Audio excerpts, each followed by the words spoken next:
ಅಲ್ಲಿ ನೋಡಲೋ ರಾಮ, ಇಲ್ಲಿ ನೋಡಲೋ ರಾಮ,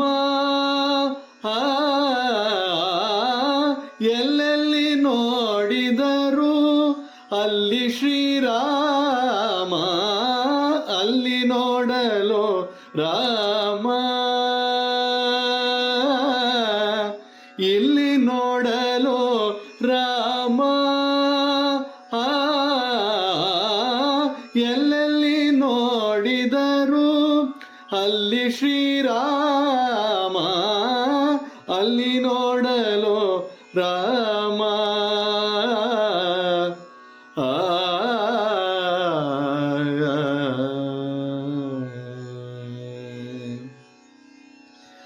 ರಾವಣನ ಮೂಲ ಬಲ ಕಂಡು ಕಪೀಸೇನೆ, ಆವಾಗಲೇ ಬೆದರಿ ಓಡಿದವೋ.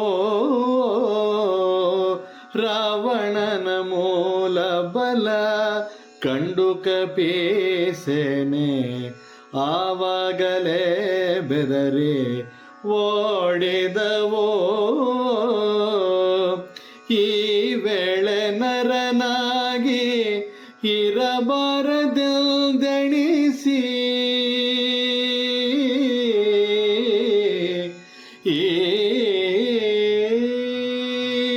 ಈ ವೇಳೆ ನರನಾಗಿ ಇರಬಾರದೆಂದೆಣಿಸಿ,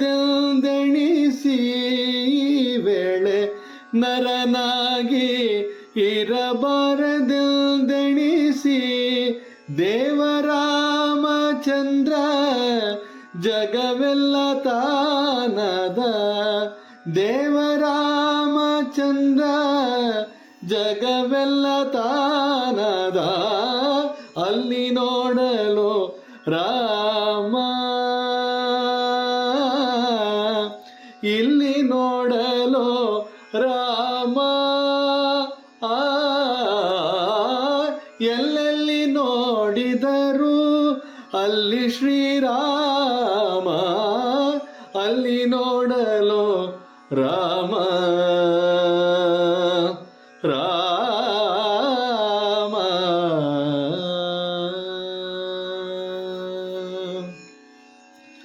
ಹನುಮದಾದಿ ಸಾಧು ಜನರು ಅಪ್ಪಿಕೊಂಡು, ಹನುಮದಾದಿ ಸಾಧು ಜನರು ಅಪ್ಪಿಕೊಂಡು, ಕುಣಿ ಕುಣಿದಾಡಿದರು ಹರೋಷದಿಂದ,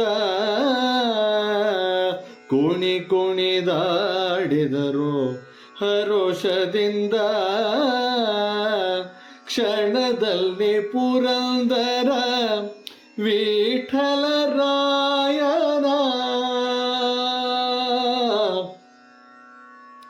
ಶ್ರೀರಾಮ,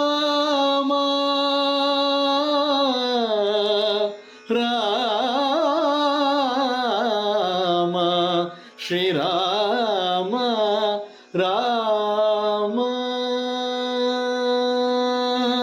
ಕ್ಷಣದಲ್ಲಿ ಪುರಂದರ ವಿಠಲರಾಯನ, ಕ್ಷಣದಲ್ಲಿ ಪುರಂದರ ವಿಠಲರಾಯನು, ಕೊನೆಗೊಡೆಯನು ತಾನು ಒಬ್ಬನಾಗಿ ನಿಂತ, ಕೊನೆಗೊಡೆಯನು ತಾನು ಒಬ್ಬನಾಗಿ ನಿಂತ, ಅಲ್ಲಿ ನೋಡಲು ರಾಮ, ಇಲ್ಲಿ ನೋಡಲು ರಾಮ, ಎಲ್ಲೆಲ್ಲಿ ನೋಡಿದರು ಅಲ್ಲಿ ಶ್ರೀರಾಮ, ಅಲ್ಲಿ ನೋಡಲು ರಾಮ, ರಾಮ, ರಾಮ, ರಾಮ.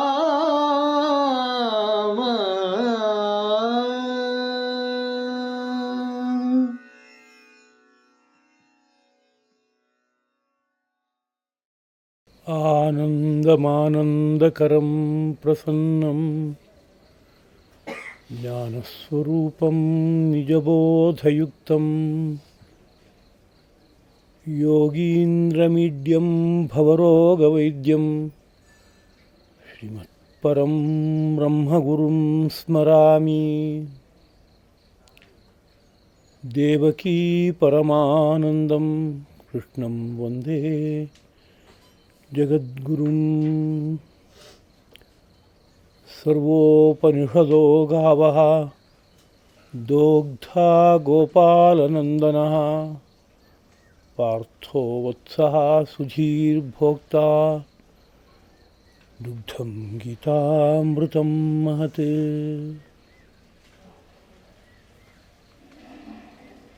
ಎಲ್ಲೆಲ್ಲೂ ತುಂಬಿ ತಾನೇ ತಾನಾಗಿ ಬೆಳಗುವ ಪರಂಜ್ಯೋತಿ ರೂಪವಾದ ಗುರುತತ್ವಕ್ಕೆ ನಮೋ ನಮಃ.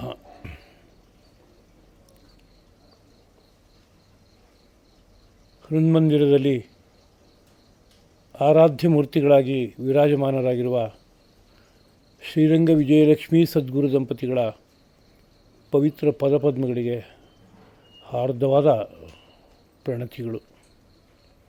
ಎಲ್ಲ ಸಹೃದಯರಾದ ಜಿಜ್ಞಾಸುಗಳಿಗೂ ಹಾರ್ದಿಕವಾದ ನಮನಗಳು. ಭಗವದ್ಗೀತಾ ಪ್ರವಚನ ಮಾಲಿಕೆಯ 96ನೆಯ ಕುಸುಮವನ್ನು ಧರ್ಮಪ್ರಭು ಶ್ರೀಕೃಷ್ಣನ ಪಾವನ ಪದಪದ್ಮಗಳಲ್ಲಿ ಅರ್ಪಿಸುವುದಕ್ಕೆ ಉದ್ಯುಕ್ತನಾಗಿದ್ದೇನೆ. 7ನೇ ಅಧ್ಯಾಯದ 16ನೇ ಶ್ಲೋಕ.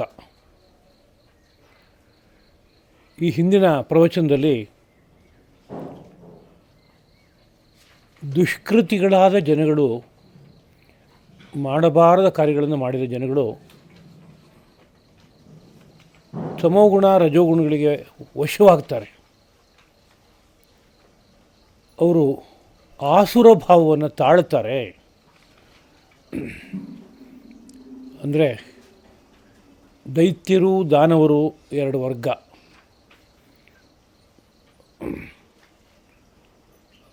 ರಾಜಸರು ಮತ್ತು ತಾಮಸರು ಅಂತ ಅರ್ಥ. ಅದಕ್ಕೆ ಅದು ಮೈ ತುಂಬ ತುಂಬಿ ಒಂದು ವಿಶಿಷ್ಟ ರೂಪ ಬಂದ್ಬಿಟ್ಟಿದೆ ಅವರಿಗೆ. ಅವರು ಅಸುರರು, ಸುರರಿಗಿಂತ ಭಿನ್ನರಾದವರು. ಸುರರು ದೇವತೆಗಳು, ಅವರಿಗಿಂತ ಭಿನ್ನರಾಗಿರುವರು. ಅಂತಹ ಆಸುರ ಭಾವವನ್ನು ತಳೆದವರಾಗಿ ಅವರು ಮಾಯೆಯ ಕಾರಣದಿಂದಾಗಿ ಯಥಾರ್ಥ ಜ್ಞಾನವನ್ನು ಕಳ್ಕೊಂಡಿರ್ತಾರೆ. ಲೋಕಜೀವನದ ಬಗ್ಗೆಯೂ ಯಥಾರ್ಥ ಜ್ಞಾನ ಪೂರ್ತಿಯಾಗಿರಲ್ಲ. ಭಗವಂತನ ಬಗ್ಗೆಯೂ ಯಥಾರ್ಥ ಜ್ಞಾನ ಪೂರ್ತಿ ಇರಲ್ಲ. ಯಥಾರ್ಥ ಜ್ಞಾನ ಅಂದರೆ ಹೇಗೆ ವಸ್ತು ಇದೆಯೋ ಹಾಗೆ ನನಗೊಂದು ತಿಳುವಳಿಕೆ ಬಂದರೆ ಅದು ಯಥಾರ್ಥ ಜ್ಞಾನ. ಪದಾರ್ಥ ಒಂದು ತರಹ ಇದೆ, ನನ್ನ ತಿಳುವಳಿಕೆ ಇನ್ನೊಂದು ತರಹ ಇದೆ ಅಂದರೆ ಅದು ತಪ್ಪಾದ ತಿಳುವಳಿಕೆ. ಎಷ್ಟೋ ಸಂದರ್ಭದಲ್ಲಿ ಹಗ್ಗವನ್ನು ನೋಡಿ ಹಾವು ಅಂತ ಅಂದ್ಕೊಳ್ಳುವಂತೆ ಆಗಿಬಿಡುತ್ತೆ. ಹಗ್ಗ ಉದ್ದಕ್ಕೆ ಬಿದ್ದಿದೆ, ಅದು ಸುಮಾರು 4 ಅಡಿ 5 ಅಡಿ 6 ಅಡಿ ಉದ್ದ ಇದೆ, ತುದಿ ಒಂಚೂರು ದಪ್ಪವಾಗಿದೆ. ಗಾಳಿ ಬೀಸಿದಾಗ ಆ ತುದಿ ಹಿಂಗೆ ಅಲ್ಗಾಡ್ತಾ ಇದೆ, ಸ್ವಲ್ಪ ಕತ್ಲು. ಅಯ್ಯೋ ಹಾವು ಅಂತ ನಾವು ಅಂದ್ಕೋತೀವಿ. ಅಲ್ಲಿ ಇದ್ದಿದ್ದು ಹಗ್ಗ. ಆಗೇನಾಯಿತು, ನಮಗೆ ಬಂದು ತಿಳುವಳಿಕೆ ಇದೆಯಲ್ಲ, ಅದು ಯಥಾರ್ಥ ಜ್ಞಾನ ಅಲ್ಲ, ಅಯಥಾರ್ಥ ಜ್ಞಾನ ಅಥವಾ ತಪ್ಪು ತಿಳುವಳಿಕೆ. ಅದು ಮನಸ್ಸಿನ ಕುರಿತು ಭಾರತೀಯರ ಚಿಂತನೆಯನ್ನು ವ್ಯಕ್ತಪಡಿಸ್ತಾ ಇರುವ ಯೋಗಶಾಸ್ತ್ರ ಪ್ರತಿಯೊಬ್ಬ ಮನುಷ್ಯನಿಗೂ ಪ್ರತಿನಿತ್ಯದ ಜೀವನದಲ್ಲಿ ಎಷ್ಟೆಷ್ಟೋ ತಪ್ಪು ತಿಳುವಳಿಕೆಗಳು ಬಂದು ಸೇರ್ತಾ ಇವೆ ಅಂತ ಹೇಳುತ್ತೆ. ನಮ್ಮ ಬಂಧು ಬಾಂಧವ್ರ ಬಗ್ಗೆ ಎಷ್ಟೋ ಸಂದರ್ಭದಲ್ಲಿ ತಪ್ಪು ತಿಳುವಳಿಕೆ ಇರುತ್ತೆ. ನೋಡ್ತಾನೇ ಇದ್ದೀವಿ, ಕೇಳ್ತಾನೇ ಇದ್ದೀವಿ, ಆದರೂ ಅವ್ರು ಹೇಗೋ ಇದ್ದಾರೆ, ನಾವು ಹೇಗೋ ಅಂದ್ಕೋತೀವಿ. ತಪ್ಪು ತಿಳುವಳಿಕೆ. ನಾವು ಬಳಸ್ತಾ ಇರೋ ಆಹಾರದ ಬಗ್ಗೆ ನಿತ್ಯವೂ ಬಳಸ್ತಾ ಇದ್ದೀವಿ, ನಿತ್ಯವೂ ನೋಡ್ತಾ ಇದ್ದೀವಿ, ಆದರೆ ನಾವು ಅಂದ್ಕೊಳ್ಳೋದೇ ಬೇರೆ, ಅದು ಇರೋದೇ ಬೇರೆ. ನಾವು ಬಳಸುವ ಅನೇಕ ವಸ್ತುಗಳ ಬಗ್ಗೆ ನಮಗೊಂದು ಅನಿಸಿಕೆ ಇದೆ, ಆದರೆ ಆ ಪದಾರ್ಥ ಸ್ವರೂಪತಃ ಬೇರೆ ತರಹ ಇದೆ. ಅದು ಬೇರೆ ಪ್ರಭಾವವನ್ನು ಕೊಡ್ತಾ ಇದೆ. ನನಗೆ ತುಂಬ ಒಳ್ಳೆಯದು ಅಂತ ನನಗನ್ನಿಸ್ತಾ ಇದೆ. ಹೀಗೆ ಗಮನಿಸ್ತಾ ಹೋದರೆ ಒಟ್ಟು ನಮ್ಮ ಜೀವನದಲ್ಲಿ ಬೇಕಾದಷ್ಟು ತಪ್ಪು ತಿಳುವಳಿಕೆ ಈ ಪ್ರಾಪಂಚಿಕವಾದ ವಿಷಯದ ಬಗ್ಗೆ ಇರುತ್ತೆ. ಇದನ್ನು ಯಥಾರ್ಥ ಜ್ಞಾನ ಎಂಬುದಾಗಿ ಕರೀತಾರೆ. ಇನ್ನೊಂದು ಒಳಗಡೆ ಬೆಳೀತಾ ಇರುವ ಪರತತ್ವದ ಬಗ್ಗೆ, ಪರಮಾತ್ಮ ವಸ್ತುವಿನ ಬಗ್ಗೆ ನನಗೆ ಸ್ಪಷ್ಟವಾದಂಥ ತೀರ್ಮಾನ ಇದೆಯಾ ಅಂದರೆ ಇಲ್ಲ. ಯಾಕೆ ತೀರ್ಮಾನ ಇಲ್ಲ ಅಂದರೆ ನಾನು ನೋಡಿಲ್ಲ. ನಾನು ಯಾರೋ ಹೇಳುವ 4 ಮಾತುಗಳನ್ನು ಕೇಳಿರ್ಬೋದು, ಅಷ್ಟು ಬಿಟ್ಟರೆ ನನಗೆ ನಿಜವಾಗಿ ಅನುಭವದಲ್ಲಿ ಅರ್ಥ ಆಯ್ತು ಅಂದರೆ ಅರ್ಥ ಆಗಿಲ್ಲ ಅಂತಂದಾಗ ಆ ಬಗ್ಗೆನೂ ನನಗೆ ಯಥಾರ್ಥ ಜ್ಞಾನ ಇಲ್ಲ ಅಂತ ಅರ್ಥ. ಯಥಾರ್ಥ ಜ್ಞಾನ ಯಾಕಿಲ್ಲ? ಮಾಯೆ ಮುಚ್ಚಿದೆ ಬುದ್ಧಿಗೆ. ಮಾಯೆ ಅಂದ್ರೇನು? ಸತ್ವರಜಸ್ತಮಸ್ಸು ಅದೊಂದು ಮೂರೂ ಸೇರಿ ಪ್ರಕೃತಿ ಅಂತ ಕರೆಯಲ್ಪಟ್ಟು ಈ ಲೋಕಯಾತ್ರೆ ಜೀವನ ಬೆಳೀತಾ ಇದೆಯಲ್ಲ, ಅದಕ್ಕೆಲ್ಲ ಕಾರಣವಾಗಿರುವಂಥದ್ದು. ಅದನ್ನು ಮಾಯಾ ಅನ್ನೋ ಶಬ್ದದಿಂದ ಒಂದು ದರ್ಶನ ಕರೆದ್ರೆ ಇನ್ನೊಂದು ದರ್ಶನ ಪ್ರಕೃತಿ ಅನ್ನೋ ಶಬ್ದದಿಂದ ಕರೆಯುತ್ತೆ.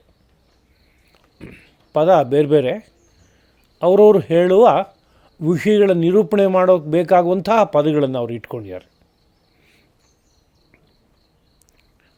ತ್ರಿಗುಣಗಳು ಏನು ಮಾಡುತ್ತೆ ಅಂತ ಕೇಳಿದ್ರೆ, ಒಂದು ಏನೋ ಸುಖ ಅಂತ ಅನಿಸುತ್ತೆ ಕೆಲವು ಪದಾರ್ಥಗಳ ಬಗ್ಗೆ, ಅದು ಸತ್ವಗುಣ. ರಜೋಗುಣ ಅಂಟ್ಕೊಳ್ಳೋ ತರಹ ಮಾಡ್ತಾ ಇರುತ್ತೆ. ತಮೋಗುಣ ಯಾವುದೋ ಒಂದಷ್ಟು ತಿಳುವಳಿಕೆಯನ್ನು ಮಸುಕು ಮಾಡಿ ಬುದ್ಧಿನಲ್ಲಿ ಜಾಡ್ಯವನ್ನು ತರುತ್ತೆ. ದೇಹ ಮನಸ್ಸುಗಳಲ್ಲಿ ಭಾರ ತರುತ್ತೆ, ಆಲಸ್ಯ ತರುತ್ತೆ, ಅನೇಕ ರೀತಿಯಾದ ಅನನುಕೂಲತೆಯನ್ನು ಉಂಟು ಮಾಡುತ್ತೆ. ಈ ಮೂರೂ ಈ ರೀತಿಯಲ್ಲಿ ಒಂದು ತರಹ ಈ ಪ್ರಪಂಚಕ್ಕೆ ಕಟ್ಟಾಕತ್ತೆ. ಈ ವಿಷಯಗಳನ್ನು ನಾವು ಹಿಂದಿನ ಪ್ರವಚನದಲ್ಲಿ ಒಂದು ಮಟ್ಟಕ್ಕೆ ಅನುಸಂಧಾನ ಮಾಡಿದ್ದೀವಿ. ಮುಂದಿನ ಶ್ರೀಕೃಷ್ಣ ಪ್ರಭುವಿನ ಮಾತು, ಚತುರ್ವಿಧ ಭಜಂತೆ ಮಾಂ ಜನಾ ಸುಕೃತಿನೋರ್ಜುನ ಆರ್ತೋ ಜಿಜ್ಞಾಸುರರ್ಥಾರ್ಥಿ ಜ್ಞಾನೀ ಚ ಭರತರ್ಷಭ. ನನ್ನನ್ನು ಭಜಿಸುವ ಅಂದರೆ ಶ್ರೀಕೃಷ್ಣ ಪ್ರಭುವನ್ನು ಭಾವಿಸುವಂತಹ ಸುಕೃತಿಗಳಿದಾರಲ್ಲ, ಅವರಲ್ಲಿ 4 ಪ್ರಕಾರಗಳಿದೆ. ಅಂದರೆ 4 ತರಹದ ಜನಗಳು ಶ್ರೀಕೃಷ್ಣ ಪ್ರಭುವನ್ನು ಆಶ್ರಯಿಸ್ತಾ ಇದ್ದಾರೆ. ಶ್ರೀಕೃಷ್ಣ ಪ್ರಭು ಅನ್ನೋದಕ್ಕೆ ಅರ್ಥ ಇಲ್ಲಿ ಕೃಷ್ಣನೂ ಆಗ್ಬೋದು, ರಾಮನೂ ಆಗ್ಬೋದು, ಒಟ್ಟು ಪರತತ್ವ ಅಂತ ಅರ್ಥ, ಅದಕ್ಕೆ ಪರಮಾತ್ಮ ಅಂತ ಅರ್ಥ. ಅರ್ಜುನ, ಎಲೆ ಅರ್ಜುನನೇ, ಚತುರ್ವಿಧಾ 4 ಬಗೆಯಾದ ಸುಕೃತಿನೋ ಜನಾ ಪುಣ್ಯವಂತರಾದ ಜನಗಳು ಮಾಂ ನನ್ನನ್ನು ಭಜಂತೆ ಭಜಿಸುತ್ತಾರೆ, ಭಾವಿಸುತ್ತಾರೆ. ಭರತರ್ಷಭ, ಎಲ್ಲಿ ಭರತಶ್ರೇಷ್ಠನೇ, ಆರ್ತಃ ಆರ್ತನು, ಕಷ್ಟಕ್ಕೆ ಸಿಕ್ಕಿದವನು, ಜಿಜ್ಞಾಸುವು ಸತ್ಯವನ್ನು ತಿಳಿಬೇಕು ಅಂತ ಆಸೆ ಪಡ್ತಾ ಇರುವವನು, ಅರ್ಥಾರ್ಥಿ ನಾನಾ ಸಂಪತ್ತು ಬೇಕು ಅಂತ ಬಯಸ್ತಾ ಇರುವವನು, ಚ ಮತ್ತು ಜ್ಞಾನಿ ಜ್ಞಾನಿಯಾದವನು ಎಂಬುದಾಗಿ ಅಂತ ಇಟ್ಕೋಬೇಕು. ಈಗ ಈ 4 ಪರಿಯ ಜನಗಳ ಬಗ್ಗೆ ಇನ್ನೊಂದು ಸ್ವಲ್ಪ ಜಾಸ್ತಿ ಪರಿಚಯ ಮಾಡ್ಕೊಳ್ಳೋಣ. ಆರ್ತಃ ಅಂದರೆ ಈ ಪ್ರಾಪಂಚಿಕ ಕ್ಲೇಶಕ್ಕೆ ಸಿಕ್ಕವನು ಪ್ರಧಾನವಾಗಿ. ಹಿಂದಿನ ಜನ್ಮಗಳಲ್ಲಿ ಮಾಡಿರುವ ಪಾಪಗಳ ಫಲವಾಗಿ ಎಷ್ಟೋ ಜನ ನಾನಾ ಕಷ್ಟಗಳಿಗೆ ಒಳಗಾಗ್ತಾರೆ. ಈ ಜನ್ಮದಲ್ಲೂ ಎಷ್ಟೆಷ್ಟೋ ರೀತಿಯಾದ ಪಾಪಗಳನ್ನು ಮಾಡ್ಕೋತಾರೆ. ಆದರೆ ಈ ಜನ್ಮದ ಪಾಪಗಳು ಇಲ್ಲಿ ಫಲ ಕೊಡೋದಕ್ಕೆ ಅವಕ್ಕೆ ಜಾಗ ಇರಲ್ಲ. ಕಾರಣ, ಈ ಜೀವನ ಪೂರ್ತಿ ಹಿಂದಿನ ಜನ್ಮದ ಪುಣ್ಯ ಪಾಪಗಳು ಫಲ ಕೊಡೋದಕ್ಕೋಸ್ಕರವಾಗಿ ಜಾಗ ಮಾಡ್ಕೊಂಬಿಟ್ಟಿವೆ. ಇಂಥ ಸಂದರ್ಭದಲ್ಲಿ ಇಂಥ ಪುಣ್ಯ ಫಲ ಕೊಡಬೇಕು, ಇಂಥ ಸಂದರ್ಭದಲ್ಲಿ ಇಂಥ ಪಾಪ ಫಲ ಕೊಡಬೇಕು ಅಂತ ಎಲ್ಲ ಸಂಪೂರ್ಣವಾಗಿ ನಿರ್ದಿಷ್ಟವಾಗಿಬಿಟ್ಟಿದೆ. ಯೋಗಶಾಸ್ತ್ರ ಹೇಳುತ್ತೆ, ಹುಟ್ಟುವಾಗಲೇ ಒಬ್ಬ ವ್ಯಕ್ತಿ ಬದುಕಿರುವಷ್ಟು ಕಾಲ ಯಾವ್ಯಾವ ತರಹದ ಸುಖ ದುಃಖವನ್ನು ಅನುಭವಿಸಬೇಕಾಗಿದೆಯೋ ಅದನ್ನು ಕೊಡೋದಕ್ಕೆ ಬೇಕಾಗುವ ಪುಣ್ಯ ಪಾಪಗಳು ಫಲ ಕೊಡೋಕ್ಕೆ ಆರಂಭ ಮಾಡಿಬಿಡ್ತವೆ ಅಂತ.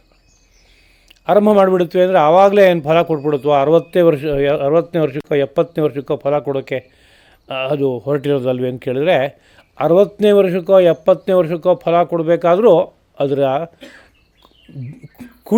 ಅದರ ಆರಂಭ ಹುಟ್ಟುವ ಕ್ಷಣದಲ್ಲೇ ಆಗಿಬಿಟ್ಟಿರುತ್ತೆ. ಅಂದರೆ ದೇಹದಲ್ಲಿ ಏನೋ ಒಂದು ಬಹಳ ಪುಣ್ಯದ ಫಲವನ್ನು ಅನುಭವಿಸೋಕೆ ಬೇಕಾಗುವ ಬೀಜ ಬಿದ್ದು ಬೆಳೆಯೋಕ್ಕೆ ಶುರುವಾಗಿರುತ್ತೆ. ಮಹಾಪಾಪದ ಫಲವನ್ನು ಕಷ್ಟವನ್ನು ಅನುಭವಿಸೋದಕ್ಕೆ ಬೇಕಾಗುವ ಯಾವುದೋ ಒಂದು ಪಾಪದ ಮೊಳಕೆ ಅಲ್ಲಿ ಒಡೆದಿರುತ್ತೆ. ಅದರ ನಿಧಾನ ಕೆಲವು ಬೆಳೆಯುತ್ತೆ, ಕೆಲವು ಬೇಗ ಬೆಳೆಯುತ್ತೆ.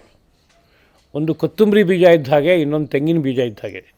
ಕೊತ್ತಂಬರಿ ಬೀಜ 1 ತಿಂಗಳಲ್ಲಿ ಬೆಳೆದು ಸಮೃದ್ಧಿಯಾಗಿ ತನ್ನ ಜೀವನ ಮುಕ್ತಾಯ ಮಾಡ್ಕೊಂಬಿಡುತ್ತೆ. ಆದರೆ ತೆಂಗಿನ ಬೀಜ ಹಾಗಲ್ಲ, ಅದಕ್ಕೆ ಎಷ್ಟೋ ಕಾಲ ಬೇಕು ಫಲ ಕೊಡಬೇಕಾದ್ರೆ, ಎಷ್ಟೋ ದೀರ್ಘಕಾಲ ಬದುಕಿರುತ್ತೆ. ಹೀಗೆಲ್ಲ ನಾನಾ ಕರ್ಮಗಳ ಬೀಜಗಳು ಮೈನಲ್ಲಿ ಈ ಕ್ಷೇತ್ರದಲ್ಲಿ ಆಗಲೇ ಮೊಳೆಯೋಕ್ಕೆ ಶುರುವಾಗ್ಬಿಟ್ಟಿರುತ್ತೆ. ಹೀಗಿರೋದ್ರಿಂದ ನಮ್ಮ ನಿರೀಕ್ಷೆಗೆ ನಿಲುಕದೆ ಯಾವುದೋ ಸಂದರ್ಭದಲ್ಲಿ ಅನಿರೀಕ್ಷಿತವಾದಂಥ ಬಹಳ ಒಳ್ಳೆಯದಾಗೋದು ಉಂಟು, ಅನಿರೀಕ್ಷಿತವಾಗಿ ಬಹಳ ಕೆಡಕಾಗೋದು ಉಂಟು. ಆ ಒಳ್ಳೆಯದಾಗೋದಕ್ಕೆ ಕೆಡಕಾಗೋದಕ್ಕೆ ಅನುಕೂಲವಾಗಿ ಒಂದೆರಡು ನಾವು ಈ ಜನ್ಮದಲ್ಲೂ ಯಾವುದಾದ್ರು ಕರ್ಮಗಳನ್ನು ಮಾಡ್ಬೋದು. ಏನೂ ಮಾಡದೇ ಹೋದರೂ ತಾನಾಗಿ ಆದಷ್ಟು ಫಲಿಸ್ಬಿಡ್ಬೋದು. ಕ್ಲೇಶ ಅಂತಂದರೆ ಯಾವುದನ್ನು ಕ್ಲೇಶ ಅಂತ ಅನ್ಕೋತಾ ಇದ್ದೀವಿ ನಾವು ಇಲ್ಲಿ ಅಂತ ಕೇಳಿದ್ರೆ, ತುಂಬ ಪ್ರಧಾನವಾಗಿ ನಮ್ಮ ದೇಹೇಂದ್ರಿಯ ಮನೋಬುದ್ಧಿಗಳು ಯಾವುದೋ ಹಿಂಸೆಯನ್ನು ಅನುಭವಿಸ್ತಾ ಇದೆ ಅಂದರೆ ಕ್ಲೇಶ ಅಂತ ಅನ್ಕೋತೀವಿ. ನಮ್ಮ ಸುತ್ತಮುತ್ತಲ ವಾತಾವರಣದಲ್ಲಿ ಯಾರೋ ಹಿಂಸೆ ಕೊಡ್ತಾ ಇದ್ದಾರೆ ಅಂದರೆ ಕ್ಲೇಶ ಅಂತ ಅನ್ಕೋತೀವಿ. ನಮ್ಮ ಆಸೆ ಅಪೇಕ್ಷೆಗಳಿಗೆ ಎಲ್ಲೆಲ್ಲಿಂದೋ ತೊಡಕಾಗ್ತಾ ಇದೆ ಅಂತಂದರೆ ನಾವು ಕ್ಲೇಶ ಅಂತ ಅನ್ಕೋತೀವಿ.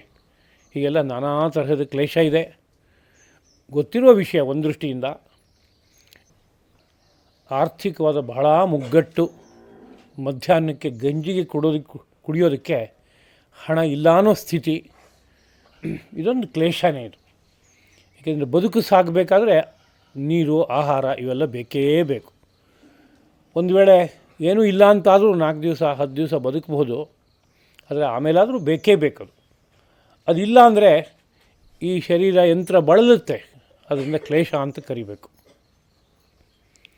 ಇದೇ ರೀತಿಯಲ್ಲಿ ದೇಹ ಯಂತ್ರ ಇದೆ, ಬೇಕಾದಷ್ಟು ದ್ರವ್ಯಗಳಿದೆ, ಸಂಪತ್ತು ನೆಲೆಸಿದೆ, ಆದರೆ ಯಾವುದನ್ನು ಅನುಭವಿಸೋಕ್ಕೆ ಆಗೋಲ್ಲ ದೇಹದಲ್ಲಿ. ಯಾಕೆ ಅಂದರೆ ನಾನಾ ರೋಗಗಳು ಬಂದು ಪೀಡಿಸ್ತಾ ಇದೆ. ಇದು ತಿಂದ್ರಾಗಲ್ಲ, ಅದು ತಿಂದ್ರಾಗಲ್ಲ, ಅನೇಕ ಹಿಂಸೆ. ಯಾವ ಚಿಕಿತ್ಸೆ ತೆಗೆದುಕೊಂಡ್ರೂ ಚಿಕಿತ್ಸೆ ಕೆಲಸ ಮಾಡ್ತಾ ಇಲ್ಲ. ಯಾಕೆ ಅಂದರೆ ರೋಗಗಳನ್ನು ಹೇಳುವಾಗ ಕರ್ಮಜ, ದೋಷಜ ಅಂತ 2 ವಿಭಾಗ ಮಾಡ್ತಾರೆ ಆಯುರ್ವೇದ ಶಾಸ್ತ್ರದಲ್ಲಿ. ದೋಷಜ ಅಂದರೆ ಈ ಜನ್ಮದಲ್ಲಿ ಏನೋ ತಪ್ಪಾಗಿ ನಡ್ಕೊಂಡಿದ್ದೀನಿ ನಾನು, ಅದರಿಂದ ಬಂದಿರುವಂಥ ರೋಗ ಅಂದರೆ ಅದು ಹೋಗುತ್ತದು, ಅದು ತುಂಬ ಬಲಿಷ್ಠವಾಗಿರಲ್ಲ, ಅದು ದೋಷಜ ರೋಗ. ಅದು ಈಗ 15 ದಿವಸದಿಂದ ಸಕಾಲದಲ್ಲಿ ಭೋಜನ ಮಾಡಲಿಲ್ಲ, ಅಕಾಲದಲ್ಲಿ ಭೋಜನ ಮಾಡಿದೆ, ಅತಿಯಾಗಿ ಭೋಜನ ಮಾಡಿದೆ, ತಿನ್ನಬಾರ್ದು ತಿಂದೆ, ಪರಿಣಾಮವಾಗಿ ಈಗೇನೋ ಅನೇಕ ತೊಂದರೆಗಳಾಗಿದೆ ಅಂದರೆ ಇದು ಈ ಜನ್ಮದ ಕೆಟ್ಟ ನಡವಳಿಕೆಯಿಂದ ಬಂದಿರುವಂತಹ ದೋಷಗಳಾಯಿತು. ಇವುಗಳನ್ನು ಪರಿಹರಿಸ್ಕೊಳ್ಳೋಕ್ಕಾಗತ್ತೆ. ಯಾಕೆಂದರೆ ಇವು ತುಂಬ ಆಳದಲ್ಲಿ ಪ್ರವೇಶಿಸಿಲ್ಲ ದೇಹದಲ್ಲಿ ಸಪ್ತಧಾತುಗಳಿದೆ, ರಸ, ರಕ್ತ, ಮಾಂಸ ಇತ್ಯಾದಿಯಾಗಿ. ಆ 7 ಧಾತುಗಳನ್ನು ಪ್ರವೇಶ ಮಾಡಿದರೆ ಬಹಳ ಗಾಢವಾಗಿದೆ ಅಂತ ಅರ್ಥ. ಇಲ್ಲ, ಇನ್ನು ಮೊದಲನೇ ಧಾತುವನ್ನು ಪ್ರವೇಶ ಮಾಡಿದೆ ಅಂದರೆ ಅಷ್ಟು ಗಾಢವಾಗಿಲ್ಲ, ಅದು ತೆಗಿಯೋಕ್ಕಾಗತ್ತೆ ಅಂತ ಅರ್ಥ. ಅದೇ ಇನ್ನೊಂದು ವ್ಯಾಧಿ ಇದೆ, ಕರ್ಮಜ ವ್ಯಾಧಿ ಅಂತ. ಅದು ಹುಟ್ಟುವಾಗಲೇ ಎಲ್ಲಿ ಹುಟ್ಟಿದರೆ ಒಂದು ರೋಗ ವಿಸ್ತಾರವಾಗಿ ಬೆಳೆದು ಫಲ ಚೆನ್ನಾಗಿ ಕೊಡೋಕ್ಕಾಗುತ್ತೋ ಅಂಥ ಜಾಗದಲ್ಲೇ ಹುಟ್ಟಿಸ್ಬಿಡುತ್ತೆ ತೊಗೊಂಡೋಗಿ. ಯಾರ ಮನೆಯಲ್ಲಿ ಯಾವ ತಂದೆ ತಾಯಿಗಳ ಗರ್ಭದಿಂದ ಹುಟ್ಟಿದರೆ ಒಂದು ರೋಗ ಸಮೃದ್ಧವಾಗಿ ಬೆಳೆದು ಎಲ್ಲ ಥರದ ಹಿಂಸೆ ಕೊಡ್ಬೋದು, ಅಂಥ ಜಾಗದಲ್ಲಿ ಹುಟ್ಟಿಸ್ಬಿಡುತ್ತೆ ತೊಗೊಂಡೋಗಿ. ಅದರಿಂದ ಅದು ತುಂಬ ಬಲಿಷ್ಠವಾದದ್ದು, ಅದು ಗೆಲ್ಲೋಕ್ಕಾಗಲ್ಲ. ಔಷಧ, ಚಿಕಿತ್ಸೆ ಏನೇನು ಮಾಡಿದ್ರೂ ತತ್ಕಾಲದಲ್ಲಿ ಒಂದು ಅನುಕೂಲ ಆಯಿತು ಅಂತ ಅಷ್ಟೇ ಹೊರತು ಮತ್ತೆ ನಾನಿದ್ದೀನಿ ಅಂತ ಹೇಳುತ್ತೆ ಎಷ್ಟೋ ವರ್ಷಗಳ ಕಾಲ. ಇದು ಒಂದು ದೊಡ್ಡ ಕ್ಲೇಶನೇ ಇದು. ಅದೇ ರೀತಿಯಲ್ಲಿ ಶತ್ರುಗಳ ಕೈಗೆ ಸಿಹಾಕ್ಕೊಂಬಿಟ್ಟಿದ್ದಾನೆ, ಕೈ ಕಾಲು ಕಟ್ಟಿ ತೊಗೊಂಡೋಗಿ ಎಲ್ಲೋ ಹಾಕಿದ್ದಾರೆ, ಹೊಟ್ಟೆಗೆ ಆಹಾರ ಇಲ್ಲ, ತನ್ನ ಸ್ವಾತಂತ್ರ್ಯ ಇಲ್ಲ ಏನೂ. ನಾನಾ ಥರದ ಹಿಂಸೆ ಕೊಡ್ತಾ ಇದ್ದಾರೆ. ಎಂಥ ಕಷ್ಟ. ಮನುಷ್ಯ ಸಹಜವಾಗಿ ಸ್ವತಂತ್ರವಾಗಿ ಎಲ್ಲ ಜೀವಕೋಟಿಗಳಿಗೂ ಮೀರಿ ತಾನು ವಿಜೃಂಭಿಸಬೇಕು, ಬೆಳಗಬೇಕು ಅಂತ ಆಲೋಚನೆ ಮಾಡುವಂಥ ವ್ಯಕ್ತಿಯಾಗಿದ್ದು ಕೈಕಾಲು ಕಟ್ಟಿಸ್ಕೊಂಡು ಎಲ್ಲೋ ಒಂದು ಕಡೆಯಲ್ಲಿ ಬಿದ್ದಿದ್ದಾನೆ ಅಂದರೆ ಎಷ್ಟು ನೋವಾಗ್ಬೋದು. ತುಂಬ ನೋವಾಗುತ್ತೆ ಅವನಿಗೆ. ದೊಡ್ಡ ಕ್ಲೇಶ. ಇದೇ ತರಹ ಏನೋ ಕಾರಣಕ್ಕೆ ತಾನು ತಪ್ಪು ಮಾಡಿಲ್ಲದೆ ಹೋದರೂ ಬಹಳ ದೊಡ್ಡ ಅಪವಾದಕ್ಕೆ ತುತ್ತಾಗುವಂಥದ್ದುಂಟು. ನಾವು ಕೇಳ್ತಾ ಇದ್ವಿ, ಶ್ರೀಕೃಷ್ಣ ಪ್ರಭುವಿನ ಮೇಲೆ ಬಹಳ ದೊಡ್ಡ ಅಪವಾದ ಬಂದು ಹೋಯಿತು, ಸೆಮಂತಕ ಮಣಿಯನ್ನು ಅಪಹಾರ ಮಾಡ್ದ ಇತ್ಯಾದಿಯಾಗಿ. ಹೀಗೆ ಎಷ್ಟೋ ಸಂದರ್ಭದಲ್ಲಿ ಏನೂ ಅಪರಾಧ ಮಾಡಿಲ್ಲ, ಆದರೆ ದೊಡ್ಡ ಅಪವಾದ, ಕೆಟ್ಟ ಹೆಸರು, ಭಾಳ ಒಳ್ಳೆಯದಲ್ಲ ಅದು. ಕೆಟ್ಟ ಹೆಸರು ಬಂತು ಅಂದರೆ ಆ ವ್ಯಕ್ತಿಯಿಂದ ಸಮಾಜಕ್ಕೆ, ಲೋಕಕ್ಕೆ ಆಗಬೇಕಾಗಿರೋ ಎಷ್ಟೋ ಲಾಭಗಳೆಲ್ಲ ನಿಂತು ಹೋಗುತ್ತೆ. ಹಾಗಾಗಬಾರ್ದು. ಒಬ್ಬ ಮನುಷ್ಯ ಚೆನ್ನಾಗಿ ಬದುಕಿದ್ದಾನೆ ಅಂದರೆ ಅವನಿಂದ ಯಾವ್ಯಾವ ರೀತಿಯಾದ ಲಾಭ ಆಗಬೇಕೋ ಎಲ್ಲ ಲಾಭ ಲೋಕಕ್ಕೆ ಆಗಬೇಕು. ಇವನು ಬಯಸ್ತಾನೋ ಬಯಸಲ್ವೋ, ಆದರೆ ಅವನಿಂದ ಆಗಬೇಕಾದ ಲಾಭ ಎಲ್ಲ ಆಗಬೇಕು. ಅಪಕೀರ್ತಿ ಬಂತು ಅಂದರೆ ಎಷ್ಟೋ ಜನ ತಪ್ಪಾಗಿ ಅಂದ್ಕೊಂಡು ಇವನು ಹತ್ತಿರ ಬರಲ್ಲ, ಇವನು ವಿಷಯ ಆಲೋಚನೆ ಮಾಡೋಕ್ಕೆ ಇಷ್ಟಪಡಲ್ಲ, ಇವನು ಕಂಡ್ರೆ ಬೈತಾ ಹೋಗ್ತಾರೆ. ಅದರಿಂದ ಇವನ ಜೀವನ ಅಧನ್ಯ ಆಗಿಬಿಡುತ್ತೆ, ಸಾರ್ಥಕ ಆಗಲ್ಲ. ಆದ್ದರಿಂದ ಅಪಕೀರ್ತಿ ಒಳ್ಳೆಯದಲ್ಲ. ಹೀಗೆ ಗಮನಿಸ್ತಾ ಹೋದರೆ ನಾನಾ ತರಹದ ಕ್ಲೇಶಗಳುಂಟು ಎಂಬುದು ಕಂಡುಬರುತ್ತೆ. ಇಂತಹ ಕ್ಲೇಶಕ್ಕೆ ತುತ್ತಾದವರೆಲ್ಲ ಆರ್ತರು ಎಂಬುದಾಗಿ ಇಲ್ಲಿ ತಗೋಬೇಕು. ಹಿಂದೆ ಪಾಠದಲ್ಲಿ ಕ್ಲೇಶ ಅನ್ನೋ ಶಬ್ದ ಯೋಗಶಾಸ್ತ್ರದ ದೃಷ್ಟಿಯಿಂದ ಇನ್ನೂ ಗಹನವಾದ ಆಶಯದಲ್ಲಿ ಬಳಕೆಯಾಗಿದೆ ಎಂಬ ವಿಷಯವನ್ನು ಭಾವಿಸಿದ್ವಿ ನಾವು. ಇವೆಲ್ಲ ಹೊರಗಡೆ ಕಾಣಿಸುವ ಕ್ಲೇಶಗಳು. ಈ ಹೊರಗಡೆ ಕಾಣಿಸುವ ಕ್ಲೇಶಗಳಿಗೆ ಮೂಲತಃ ಬೇರೆ ಇನ್ನೊಂದು ಕ್ಲೇಶ ಇದೆ, ಅದೇ ನಿಜವಾದ ಕ್ಲೇಶ ಎಂಬುದಾಗಿ ಯೋಗಶಾಸ್ತ್ರ ಆಳವಾದ ವಿಶ್ಲೇಷಣೆಯನ್ನು ಮಾಡುತ್ತೆ. ಗಹನವಾದ ಮನಸ್ಸಿಗೆ ಕುರಿತಾದಂತಹ ವಿಶ್ಲೇಷಣೆಯನ್ನು ಮಾಡುತ್ತೆ. ಅವಿದ್ಯಾ, ಅಸ್ಮಿತಾ, ರಾಗ, ದ್ವೇಷ, ಅಭಿನಿವೇಶ ಇವೇ 5 ಮೂಲತಃ ಇರುವ ಕ್ಲೇಶಗಳು. ಇದರಿಂದಲೇ ಹೊರಗಡೆ ಪ್ರಪಂಚದಲ್ಲಿ ನಾನಾ ತರಹದ ಕ್ಲೇಶಗಳು ಹುಟ್ಟುತ್ತಾ ಇದೆ ಎಂಬುದಾಗಿ ಹೇಳುತ್ತೆ. ಅದನ್ನು ಮನಸ್ಸಿನಲ್ಲಿ ಇಟ್ಕೊಳ್ಳೋಣ. ಆದರೆ ಪ್ರಸ್ತುತದಲ್ಲಿ ಇಲ್ಲಿ ಹೇಳೋಕ್ಕೆ ಹೊರಟಿರೋದು ಪ್ರಾಪಂಚಿಕ ಜೀವನದ ನಾನಾ ಕ್ಲೇಶಗಳು ಬಂದಾಗ ಭಗವಂತನನ್ನು ಮರೆ ಹೋಗೋದು ಅಂತ ಒಂದಿದೆ. ಕನ್ನಡದಲ್ಲಿ ಒಂದು ಗಾದೆ ಇದೆ, ಸಂಕಟ ಬಂದಾಗ ವೆಂಕಟರಮಣ ಅಂತ. ಪ್ರಾಸಬದ್ಧವಾಗಿರೋ ಮಾತು. ಸಂಕಟ ವೆಂಕಟ, ಇದಕ್ಕೆ ಪ್ರಾಸ ಅಂತ ಕರೀತಾರೆ. ಸಂಕಟ ಬಂದಾಗ ವೆಂಕಟರಮಣನ ಸ್ಮರಣೆ, ಉಳಿದಂತೆ ವೆಂಕಟರಮಣ ನನಗೇನು ಬೇಕಿಲ್ಲ, ಅವನ ಪಾಡಿಗೆ ಅವನು ಇದ್ಕೊಳ್ಳಿ, ಅವನ ವೈಭವ ಅವನಿಗೆ, ನಮ್ಮ ಪಾಡು ನಮಗೆ. ಹೀಗಿರುತ್ತೆ ಬುದ್ಧಿ. ಇನ್ನೇನಿಲ್ಲ, ತಡೆಯೋಕ್ಕಾಗಲ್ಲ, ಅಷ್ಟು ಸಂಕಟ ಬಂದಿದೆ ಅಂದರೆ ವೆಂಕಟರಮಣ ನೀನೇ ಗತಿಯಪ್ಪ ಅಂತ. ಎಷ್ಟೊತ್ತು ತನಕ ಅಂದರೆ ಆ ಸಂಕಟ ಹೋಗೋ ತನಕ. ಸಂಕಟ ಹೋದ್ಮೇಲೆ ನನ್ನ ಶೌರ್ಯ ಏನು ಕಡಿಮೆ ಇದೆಯಾ, ನನ್ನ ಬಲ ಏನು ಕಡಿಮೆ ಇದೆಯಾ, ನನ್ನ ವಿದ್ಯೆ ಏನು ಕಡಿಮೆ ಇದೆಯಾ, ನನ್ನ ಆರ್ಥಿಕ ಸಂಪತ್ತು ಎಷ್ಟಿದೆ, ಜನಬಲ ಎಷ್ಟಿದೆ, ಅಯ್ಯೋ ಯಾರೂ ಬೇಕಾಗಿಲ್ಲ ನನಗೆ ಅಂತೂ ಒಳಗಡೆ ಆಡ್ತಾಯಿದೆ. ಹೀಗಾಗುತ್ತೆ. ಹೀಗೆ ಇಂತಹ ನಾನಾ ಕ್ಲೇಶಗಳಿಗೆ ತುತ್ತಾದವರು ಭಗವಂತನನ್ನು ಬಯಸ್ತಾರೆ ಅನ್ನೋ ವಿಷಯ ಇಲ್ಲಿ ಮುಖ್ಯ. ಎಷ್ಟೋ ಸಂದರ್ಭದಲ್ಲಿ ತಿಳುವಳಿಕೆ ಇದ್ದವರೂ ಸಹ ನನಗೆ ಕ್ಲೇಶ ಬರಲಿ ಅಂತ ಬಯಸ್ತಾರಂತೆ. ಯಾಕೆ ಅಂತ ಕೇಳಿದರೆ, ಕ್ಲೇಶ ಬಂದಾಗಲಾದರೂ ಭಗವಂತನ ಸ್ಮರಣೆ ಮಾಡ್ತೀನಲ್ಲಪ್ಪ ನಾನು, ಆದ್ದರಿಂದ ಭಗವಂತನ ಸ್ಮರಣೆಗಾಗಿ ನಂಗೆ ಕ್ಲೇಶ ಬರಲಿ ನಿತ್ಯ ಅಂತ ಕೇಳ್ತಾರಂತೆ. ವಿಪದ ಸಂತು ನ ಶಶ್ವತ್ ಯಾಸು ಸಂಕೀರ್ತ್ಯತೆ ಹರಿಹಿ. ಯಾಸು ಅಂದರೆ ಯಾವ ವಿಪತ್ತಿನ ಸಂದರ್ಭಗಳಲ್ಲಿ ಹರಿಹಿ ಸಂಕೀರ್ತ್ಯತೆ, ಹರಿಯನ್ನು ನಾನು ಕೀರ್ತನೆ ಮಾಡ್ತೀನೋ, ಶ್ರೀಮನ್ನಾರಾಯಣನನ್ನು ಭಜನೆ ಮಾಡ್ತೀನೋ, ಅಂತಹ ವಿಪತ್ತುಗಳು ಸಂತು ನನಗೆ ಚೆನ್ನಾಗಿ ಬರಲಿ ಅಂತ. ಒಂದಾದ ಮೇಲೆ ಒಂದು ವಿಪತ್ತು ಬರಲಿಪ್ಪ, ಆ ನೆಪದಲ್ಲಾರೂ ನನಗೆ ಭಗವಂತನ ಸ್ಮರಣೆ ಆಗುತ್ತಲ್ಲ. ಭಗವಂತನ ಸ್ಮರಣೆ ಮಾಡ್ತಾ ಇದ್ದಾಗ ಹೊರಗಡೆಯಿಂದ ವಿಪತ್ತಿದ್ದರೂ ಆ ವಿಪತ್ತಿನಿಂದೆಲ್ಲ ಪಾರಾಗಿ ಆ ಭಗವಂತನನ್ನು ದರ್ಶನ ಮಾಡೋಕ್ಕೆ ಬೇಕಾಗುವ ಒಂದು ಸ್ಥಿತಿ ಸಿಕ್ಬಿಡ್ಬೋದು. ಹೊರಗಡೆ ಬಂದರೆ ವಿಪತ್ತಿದೆ, ಕಣ್ಮುಚ್ಚಿದ್ರೆ ಭಗವಂತ ಇದ್ದಾನೆ. ಭಗವಂತ ಕಣ್ಮುಚ್ಚಿದ್ರೆ ಸಿಗ್ತಾನೆ ಅಂತಾದರೆ ಹೊರಗಡೆ ವಿಪತ್ತು ಅದು ಇರಲಿ ಬಿಡು, ಅದು ಏನು ಹಿಂಸೆ ಕೊಡುತ್ತೋ ಕೊಡಲಿ, ಭಗವಂತನೇ ಸಿಕ್ಕಿದಾನಲ್ಲ, ಒಂದು ಆನಂದ ನಿಧಿ ಸಿಕ್ಕಿದಾನಲ್ಲ ಅಂತ ಸಂತೋಷ ಪಟ್ಕೊಳ್ಳೋಕ್ಕಾಗತ್ತೆ. ಹಾಗಾಗಿ ಕೆಲವು ಭಾಗವತರು ಭಕ್ತರು ಹೀಗೂ ಬಯಸ್ತಾರೆ ಅಂತ ಆ ಮಾತು ಜ್ಞಾಪಿಸ್ತಾ ಇದೆ ನಮಗೆ. ಇನ್ನು ಎರಡನೇ ವರ್ಗ ಜಿಜ್ಞಾಸುಗಳು, ಜ್ಞಾತುಂ ಇಚ್ಛು ಜಿಜ್ಞಾಸು, ತಿಳುವಳಿಕೆ ಬೇಕು ಅಂತ ಬಯಸ್ತಾ ಇರುವಂಥ ವ್ಯಕ್ತಿಗಳು, ಅವರು ಭಗವಂತನನ್ನು ಬಯಸ್ತಾರಂತೆ. ತಿಳುವಳಿಕೆ ಬೇಕು ಅಂತ ಬಯಸ್ತಾ ಇರೋರು ಅಂದರೆ ಎರಡು ತರಹ ಆಗುತ್ತೆ. ಈ ಹಿಂದೆ ನೆನಪಿಸ್ಕೊಂಡೆ, ಈ ಪ್ರಾಪಂಚಿಕವಾದ ವಿಷಯದ ಬಗ್ಗೆ ತಿಳುವಳಿಕೆ ಬೇಕು ಅಂತ ಬಯಸೋರು ಇದ್ದಾರೆ. ಅವರು ಭಗವಂತನೇ ಕೊಡಬೇಕು ಅಂತ ಎಲ್ಲರೂ ಅಂದ್ಕೊಳ್ಳಲ್ಲ. ಅವ್ರು ಭಗವಂತನನ್ನು ಅದಕ್ಕಾಗಿ ಕೇಳೋಕ್ಕೆ ಹೋಗಲ್ಲ. ಲೋಕದಲ್ಲಿ ಲೌಕಿಕವಾದ ತಿಳುವಳಿಕೆ ಬೇಕು ಅಂದರೆ ತಿಳುವಳಿಕೆ ಕೊಡೋನು ಯಾರೋ ಒಬ್ಬ ಇರ್ತಾನೆ, ಆ ಕ್ಷೇತ್ರದಲ್ಲಿ ನಿಪುಣ, ಅವನ ಹತ್ರ ಹೋಗಿ ಕೇಳ್ಕೊ. ನಿನಗೆ ಕೆಮಿಸ್ಟ್ರಿ ಬಗ್ಗೆ ತಿಳುವಳಿಕೆ ಬೇಕಾ? ಒಬ್ಬ ಕೆಮಿಸ್ಟ್ರಿ ಓದೋನಿದ್ದಾನೆ, ಅವನ ಹತ್ರ ಹೋಗಿ ಕೇಳಿ ಹೇಳ್ತಾನೆ. ಫಿಸಿಕ್ಸ್ ಬಗ್ಗೆ ತಿಳುವಳಿಕೆ ಬೇಕಾ? ಫಿಸಿಕ್ಸ್ ಓದೋನೊಬ್ಬ ಇದ್ದಾನೆ, ಅವನ ಹತ್ರ ಹೋಗಿ ತಿಳ್ಕೊ. ಮೆಡಿಕಲ್ ಸೈನ್ಸ್ ಬಗ್ಗೆ ತಿಳುವಳಿಕೆ ಬೇಕಾ? ಅವನ ಹತ್ರ ಹೋಗಿ ಕೇಳು. ಇದಕ್ಕೆಲ್ಲ ಏನು ಭಗವಂತ ಬೇಕಿಲ್ಲ ಅಂತ ಅಂದ್ಕೋತಾರೆ. ಆದರೆ ಹಾಗೆ ಅಂದ್ಕೊಂಡ್ರೂ ಭಗವಂತನ ನೆರವಿಲ್ಲದೆ ಇದು ಯಾವುದನ್ನು ಅರ್ಥ ಮಾಡ್ಕೊಳ್ಳೋಕ್ಕಾಗಲ್ಲ. ಅದು ಗೊತ್ತಿಲ್ಲ. ಅದು ಗಹನವಾಗಿ ಈ ಶರೀರ ಯಂತ್ರದ ಬಗ್ಗೆ ಅಧ್ಯಯನ ಮಾಡಿದ್ರೆ ಗೊತ್ತಾಗುತ್ತೆ. ನಾವು ಲೌಕಿಕವಾದ ಯಾವ ವಿಷಯ ಅರ್ಥ ಮಾಡ್ಕೋಬೇಕಾದ್ರೂ ಇಲ್ಲಿ ಭಗವಂತನ ಬೆಂಬಲ ಬೇಕೇ ಬೇಕು, ಹಾಗೆ ಅರ್ಥ ಮಾಡ್ಕೊಳ್ಳೋಕೆ ಆಗೋಲ್ಲ ಅಂತ ಗೊತ್ತಾಗುತ್ತೆ. ಅದು ಸಾಮಾನ್ಯ ಜನಗಳಿಗೆ ಆ ತಿಳುವಳಿಕೆ ಇಲ್ಲ. ಆದ್ದರಿಂದ ನಾನು ಪುಸ್ತಕ ಓದಿದೆ, ತಿಳುವಳಿಕೆ ಗಳಿಸಿದೆ.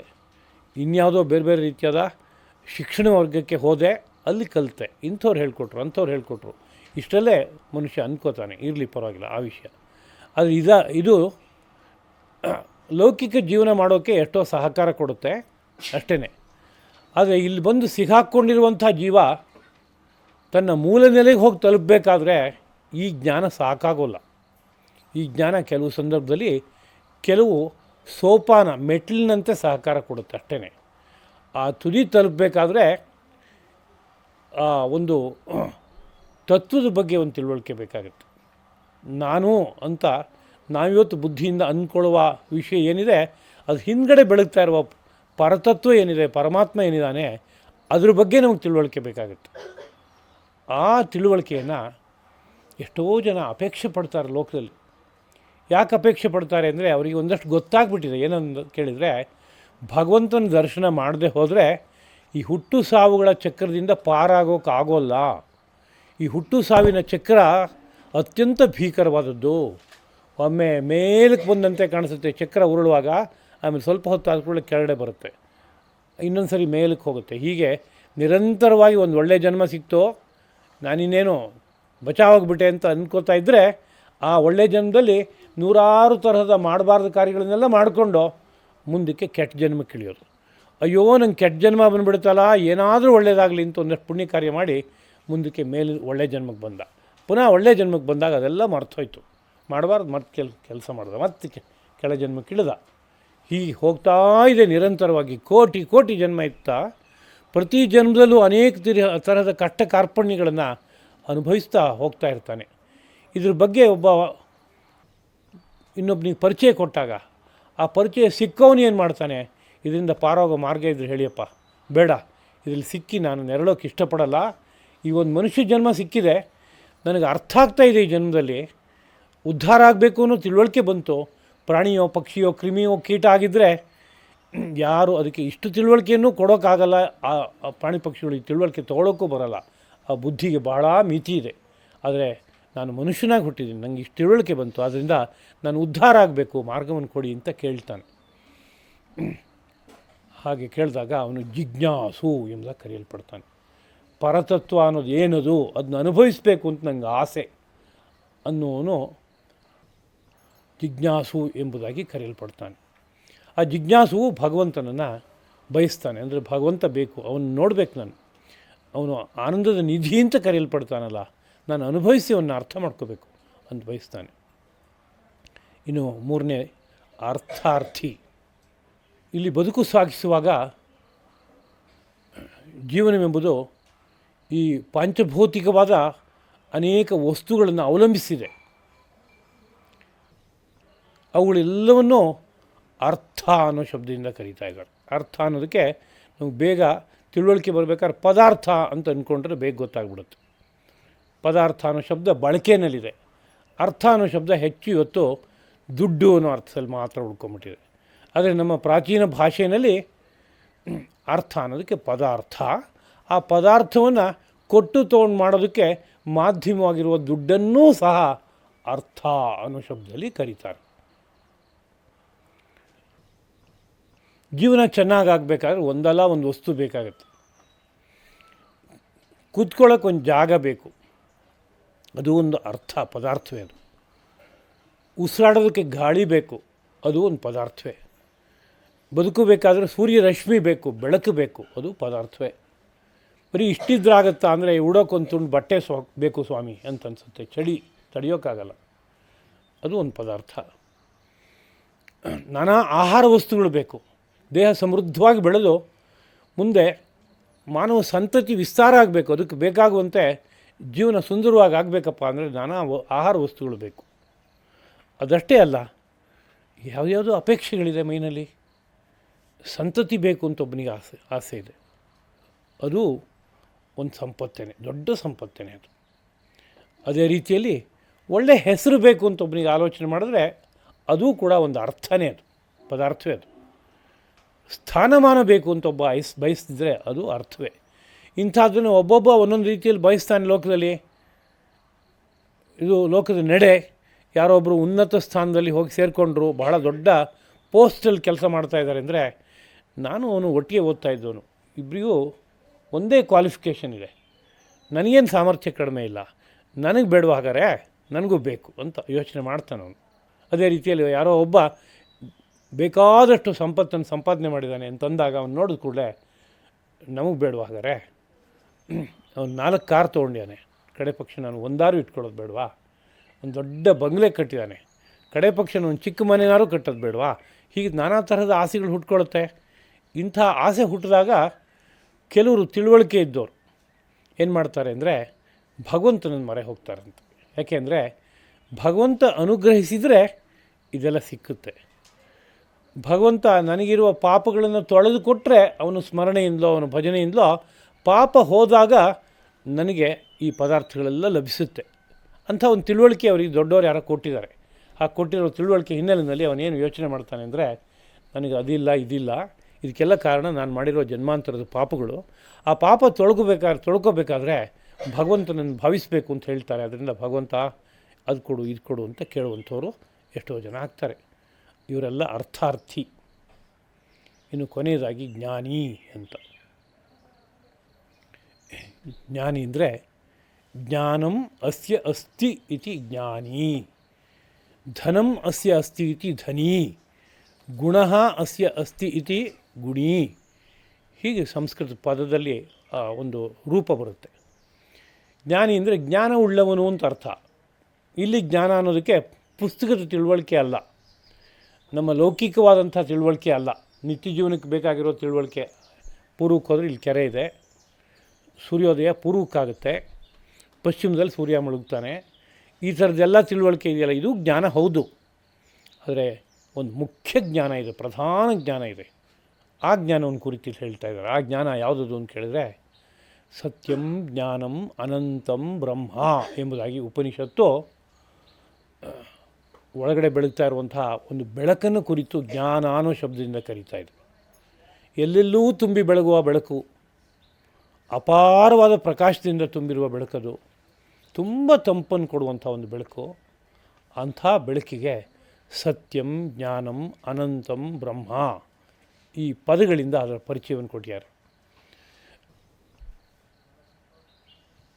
ಜ್ಞಾನಂ ಅನ್ನೋ ಶಬ್ದದಿಂದ ಆ ಪರಮಾತ್ಮನನ್ನು ಕರೆದಿದ್ದಾರೆ.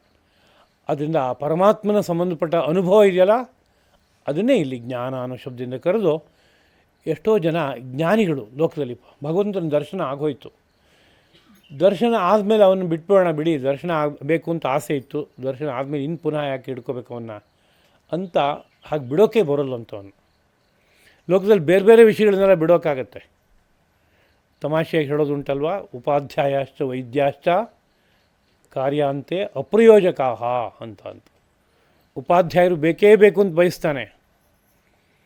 ಎಲ್ಲಿವರೆಗೆ ಅಂತ ಕೇಳಿದ್ರೆ ಅವರಲ್ಲಿರೋ ತಿಳುವಳಿಕೆ ತೊಗೊಂಡ ನಂತರ ಅಯ್ಯೋ ಬಿಡ್ರಿ ಅವರಿಂದ ಏನಾಗಬೇಕಾಗಿದೆ ಅಂತ ಅನಿಸುತ್ತೆ, ನಿಷ್ಪ್ರಯೋಜಕರು ಅಂತ ಅನಿಸ್ಬಿಡುತ್ತೆ. ಹಾಗೆ ಭಾರಿ ತೊಂದರೆ ಆಗಿದೆ. ವೈದ್ಯರು ಬೇಕು. ಆಗ ವೈದ್ಯರನ್ನು ಕೈಕಾಲು ಕಟ್ಟಿದ್ದೇನೋ, ಮಾತಾಡಿಸಿದ್ದೇನೋ, ಕೊಂಡಾಡಿದ್ದೇನೋ, ಅಲ್ಲಿ ವಿನಯ ತೋರಿಸಿದ್ದೇನೋ ಎಲ್ಲ ಉಂಟು. ಆದರೆ ರೋಗ ಹೊರಟೋಯ್ತು ಬಿಡಿ ಅಂತಾದಮೇಲೆ ಅವ್ರು ಯಾರು ಗೊತ್ತಾಗಲಿಲ್ವಲ್ಲ ಅಂತ ಅನಿಸೋಥರ. ಯಾವತ್ತೋ ಒಂದು ಸ್ವಲ್ಪ ಅವ್ರ ಹತ್ರ ಹೋಗಿದ್ದೆ ಅಷ್ಟೇ ಅಂತ. ಮೊದಲು ಪರಮೋಪಕಾರ ಆಯಿತು ಅಂತ, ಆಮೇಲೆ ಸ್ವಲ್ಪ ಕಾಲ ಕಳೆದ ಮೇಲೆ ಅವರು ಲೆಕ್ಕಕ್ಕೆ ಇಲ್ಲ ಅನ್ನೋದು ಪರಿಸ್ಥಿತಿ. ಹೀಗೆಲ್ಲ ಆಗುತ್ತೆ ಲೋಕದಲ್ಲಿ. ಆದರೆ ಜ್ಞಾನವನ್ನು ಯಾರೋ ಒಬ್ಬ ಅನುಭವಿಸ್ದ ಅಂತಂದಮೇಲೆ ಆ ಜ್ಞಾನದ ಬಗ್ಗೆ ಹಾಗಾಗೋಕ್ಕೆ ಸಾಧ್ಯ ಇಲ್ಲವಂತ. ಯಾಕಾಗಲ್ಲ ಅಂದರೆ ಅದೊಂದು ಅಷ್ಟು ಅದ್ಭುತವಾದ ಅನುಭವ, ಅದಕ್ಕೆ ಸರಿಸಾಟಿಯಾದ ಇನ್ನೊಂದು ಅನುಭವ ಇಲ್ಲ ಸೃಷ್ಟಿನಲ್ಲಿ. ಲೋಕದಲ್ಲಿ ಸರಿಸಾಟಿಯಾದ ಇನ್ನೊಂದಿದೆ ಅಂದರೆ ಅದನ್ನು ಬಿಟ್ಟು ಇದಕ್ಕೆ ಹೋಗೋಣ ಅಂತ ಅನಿಸುತ್ತೆ, ಇದನ್ನು ಬಿಟ್ಟು ಅದಕ್ಕೆ ಹೋಗೋಣ ಅಂತ ಅನಿಸುತ್ತೆ. ಚಾಮುಂಡಿ ಬೆಟ್ಟಕ್ಕೆ 4 ಮಾರ್ಗ ಇದೆ ಮೇಲ್ಗಡೆ ಬೆಟ್ಟಕ್ಕೆ ಹೋಗೋಕ್ಕೆ. ಇಲ್ಲಿಂದ ನಡ್ಕೊಂಡು ಹೋಗೋಕ್ಕೆ ಒಂದು ಮಾರ್ಗ ಇದೆ, ಆ ಕಡೆಯಿಂದ ರಸ್ತೆ ಇದೆ, ಇನ್ನೊಂದು ಕಡೆಯಿಂದ ಮೆಟ್ಲಿದೆ, ಇನ್ನು ಮೇಲಿಂದ ಹೆಲಿಕಾಪ್ಟ್ರಿಂದ ಹೋಗಿ ಇಳಿಯೋಕ್ಕೆ ಬರುತ್ತೆ. ಅಂತಿದ್ದಾಗ ಈ ಮಾರ್ಗ ಬೇಡ ಅಂದರೆ ಆ ಮಾರ್ಗಕ್ಕೆ ಹೋಗೋಣ ಅಂತ ಅನಿಸುತ್ತೆ, ಆ ಮಾರ್ಗ ಬೇಡ ಅಂದರೆ ಇನ್ನೊಂದು ಮಾರ್ಗಕ್ಕೆ ಹೋಗೋಣ ಅಂತ ಅನಿಸುತ್ತೆ. ಹೀಗೆಲ್ಲ ಇದೆ. ಆದರೆ ಆ ಭಗವಂತನನ್ನು ಕಂಡಾಗ ಹುಟ್ಟುವ ಆನಂದ ಇದೆಯಲ್ಲ, ಆನಂದ ಅದು ಯಾವ ಮಟ್ಟದ್ದು ಅಂತ ಕೇಳಿದ್ರೆ, ತೈತ್ರೇಯ ಉಪನಿಷತ್ನಲ್ಲಿ ಬರುವ ಆ ವಿಷಯವನ್ನು ಕುರಿತು ಹಿಂದೆ ಅನುಸಂಧಾನ ಮಾಡಿದ್ದೀವಿ ನಾವು. ಅದು ಅಷ್ಟು ದೊಡ್ಡ ಪ್ರಮಾಣದ್ದು, ಅದನ್ನು ಹೇಳೋಕ್ಕೆ ಸಂಖ್ಯೆ ಸಿಕ್ಕಲ್ಲ ನನಗೆ. ಅಷ್ಟು ದೊಡ್ಡ ಪ್ರಮಾಣದ ಆನಂದ ಅದು. ಅನುಭವಿಸಿದ್ರೆ ಮಾತ್ರ ಗೊತ್ತಾಗುತ್ತೆ, ವಿವರಣೆ ಕೊಟ್ಟು ಇನ್ನೊಬ್ಬರಿಗೆ ಅರ್ಥ ಮಾಡಿಸೋಕ್ಕೆ ಸಾಧ್ಯ ಇಲ್ಲ. ಅದರಿಂದ ಅದು ಅನಿರ್ವಚನೀಯ. ಅಂಥ ಅದ್ಭುತವಾದ ಆನಂದನ ಪಟ್ಟ ನಂತರ ಇದೊಂದು ಸಾಕು ನನಗೆ, ಇದೇ ಬೇಕಾಗಿದ್ದು. ಇಷ್ಟಿದ್ದ ಮೇಲೆ ನನಗೆ ಈ ಪ್ರಾಪಂಚಿಕವಾದ ಯಾವುದು ಇಲ್ಲದೆ ಹೋದರೂ ಯಾವ ತೊಡಕು ಇಲ್ಲ.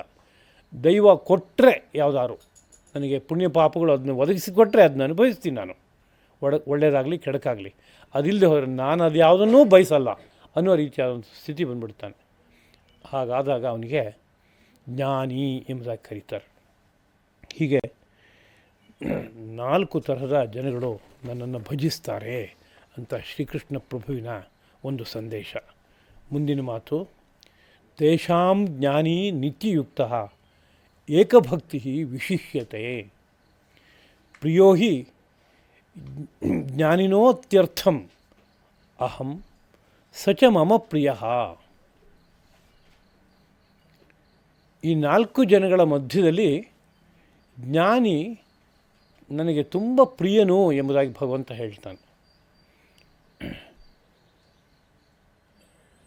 ತೇಷಾಂ ಅವರಲ್ಲಿ ನಿತ್ಯಯುಕ್ತ, ನಿತ್ಯದಲ್ಲೂ ತನ್ನೊಡನೆ ಸೇರಿಕೊಂಡಿರುವ, ತನ್ನೊಡನೆ ಬೆಸೆದಿರುವ ಹೃದಯವುಳ್ಳವನಾದ, ಏಕಭಕ್ತಿ ಒಬ್ಬನಲ್ಲೇ ತನ್ನಲ್ಲಿ ಭಕ್ತಿಯನ್ನು ಇಟ್ಕೊಂಡಿರುವಂತಹ ಜ್ಞಾನಿಯು ವಿಶಿಷ್ಯತೆ ಇನ್ನು 3 ಜನಗಳಿಗಿಂತಲೂ ಇವನು ಶ್ರೇಷ್ಠನಾಗಿ ಪರಿಗಣಿಸಲ್ಪಡ್ತಾನೆ. ಏಕೆಂದರೆ ಅಹಂ ನಾನು ಜ್ಞಾನಿನಃ ಜ್ಞಾನಿಗೆ ಅತ್ಯರ್ಥಂ ಪ್ರಿಯ ಅತಿಶಯವಾಗಿ ಪ್ರಿಯನಾಗುತ್ತೇನೆ. ಸಚ ಆ ಜ್ಞಾನಿಯಾದರೋ ಮಮ ನನಗೆ ಪ್ರಿಯನು ಅಂತ. ಜ್ಞಾನಿಗೆ ನಾನು ಪ್ರಿಯ, ನನಗೆ ಅವನು ಪ್ರಿಯ. ಹೀಗೆ ಪರಸ್ಪರವಾಗಿ ಒಬ್ಬರು ಇನ್ನೊಬ್ಬರನ್ನ ಭಾವಿಸುವಂತಹ ಸ್ಥಿತಿ ಉಂಟಾಗುತ್ತೆ. ಆದ್ದರಿಂದ ಜ್ಞಾನಿ ತುಂಬ ಶ್ರೇಷ್ಠ ಎಂಬುದಾಗಿ. ಈ ಜ್ಞಾನಿ ತುಂಬ ಶ್ರೇಷ್ಠ ಅಂತ ಹೇಳುವಾಗ ಒಂದು ಯುಕ್ತಿಯನ್ನು ಶ್ರೀಕೃಷ್ಣ ಪ್ರಭು ಕೊಟ್ಟಿರುವಂಥದ್ದನ್ನು ಗಮನಿಸೋಣ. ಏಕಭಕ್ತಿ ಅಂತ.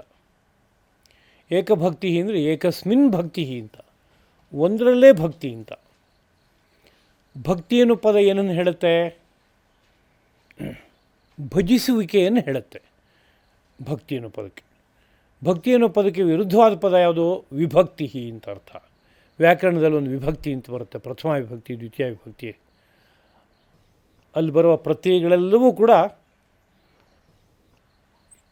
ಆ ಮೂಲ ವಸ್ತುವಿನ ಪ್ರಭೇದಗಳನ್ನು ರೂಪಿಸೋದಕ್ಕೆ ಕಾರಣ ಆಗಿಬಿಡುತ್ತೆ. ಪ್ರಥಮ ವಿಭಕ್ತಿ ಒಂದನ್ನು ಹೇಳುತ್ತೆ, ದ್ವಿತೀಯ ವಿಭಕ್ತಿ ಇನ್ನೊಂದನ್ನು ಹೇಳುತ್ತೆ. ಹೀಗೆಲ್ಲ ಬೇರೆ ಬೇರೆ ರೀತಿಯಾದ ಪ್ರಭೇದವನ್ನು ಹೇಳೋದಕ್ಕೆ ಕಾರಣ ಆಗಿಬಿಡುತ್ತೆ ವಿಭಕ್ತಿ ಅನ್ನೋದು. ಇದಕ್ಕೆ ವ್ಯತಿರಿಕ್ತವಾಗಿ ಭಕ್ತಿ ಅನ್ನೋದು ಏನು ಹೇಳುತ್ತೆ ಅಂದರೆ ಒಂದುಗೂಡುವುದನ್ನು ಹೇಳುತ್ತೆ. ಅದು ಭಕ್ತ ಭಗವಂತನನ್ನು ಅಥವಾ ಗುರುವನ್ನು ಅನನ್ಯವಾದ ಮನಸ್ಸಿನಿಂದ ಭಾವಿಸ್ತಾ ಏನಾಗ್ತಾನೆ ಅಂತ ಕೇಳಿದ್ರೆ ಅವನ ಜೊತೆಗೆ ಒಂದಾಗ್ಬಿಡ್ತಾನೆ. ಆಚಾರ್ಯರು ಹೇಳೋದುಂಟು, ಆತ್ಮಸಾಮ್ಯಾವಹ ಗುರುಹು ಎಂಬುದಾಗಿ. ಗುರುವು ತನ್ನನ್ನು ಅಂಟ್ಕೊಳ್ಳುವಂಥ ಭಕ್ತರನ್ನು ತನ್ನಂತೆ ಮಾಡ್ಕೊಂಡ್ಬಿಡ್ತಾನಂತೆ. ಸ್ಪರ್ಶಮಣಿ ಹೇಗೆ ಯಾವುದನ್ನು ಮುಟ್ಟುತ್ತೋ ಅದನ್ನೆಲ್ಲ ತನ್ನಂತೆ ಮಾಡ್ಕೊಳ್ಳುತ್ತೆ.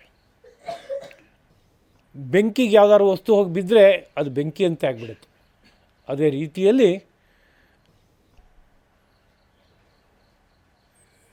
ಆ ಏಕಭಕ್ತಿ ಎಂಬುದು, ಒಬ್ಬನಲ್ಲೇ ಭಕ್ತಿ ಎಂಬುದು ಅವನಂತೆ ಮಾಡಿಕೊಟ್ಬಿಡುತ್ತೆ.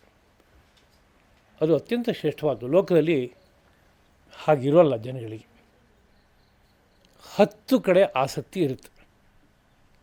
ಬೆಳಗ್ಗೆ ನನಗೆ ಸ್ಪೋರ್ಟ್ಸ್ನಲ್ಲಿ ಆಸಕ್ತಿ, ಅದನ್ನು ನಿತ್ಯ ನಾನು ಪ್ಲೇಗ್ರೌಂಡಿಗೆ ಹೋಗಬೇಕು, 1 ಗಂಟೆ ಪ್ರಪಂಚ ಮರೆತು ಆಟ ಆಡಬೇಕು, ಅದರಲ್ಲಿ ನನಗೆ ತುಂಬ ಇಂಟ್ರೆಸ್ಟು. ಮಧ್ಯಾಹ್ನ ಆಫೀಸಿಗೆ ನಾನು ಹೋಗಲೇಬೇಕು, ಯಾಕೆಂದರೆ ಒಳ್ಳೆಯ ಸ್ಯಾಲ್ರಿ ಬರುತ್ತೆ ನನಗೆ ಅದರಲ್ಲಿ, ಅಲ್ಲ ನನಗೆ ಅಂಟು. ಸಾಯಂಕಾಲದ ವೇಳೆಯಲ್ಲಿ ನಾನು ನಿತ್ಯ ಎಲ್ಲರೂ ವಿಹಾರಕ್ಕೆ ಹೋಗಬೇಕು, ಭಾಳ ಹಿತವಾಗುತ್ತೆ, ಅದರಲ್ಲಿ ನನಗೆ ಆಸಕ್ತಿ. ಆಗಾಗ ನಾನು ಬೇರೆ ಬೇರೆ ದೇಶಗಳನ್ನು ನೋಡೋಕ್ಕೆ ಹೋಗಬೇಕು, ನನಗೆ ತುಂಬ ಆಸಕ್ತಿ. ನನಗೆ ಈ ಪುಸ್ತಕ ಓದಬೇಕು ಅಂತ ಆಸಕ್ತಿ, ನನಗೆ ಈ ವಿದ್ಯೆ ಕಲಿಬೇಕು ಅಂತ ಆಸಕ್ತಿ. 10 ಹಲವು ಆಸಕ್ತಿಗಳು ತುಂಬ್ಕೊಂಡು ಹೋಗ್ಬಿಟ್ಟಿರುತ್ತೆ. ಆಗ ಅವನು ಏಕಭಕ್ತಿ ಅಲ್ಲ, ಅವನು ಬಹುಭಕ್ತಿ.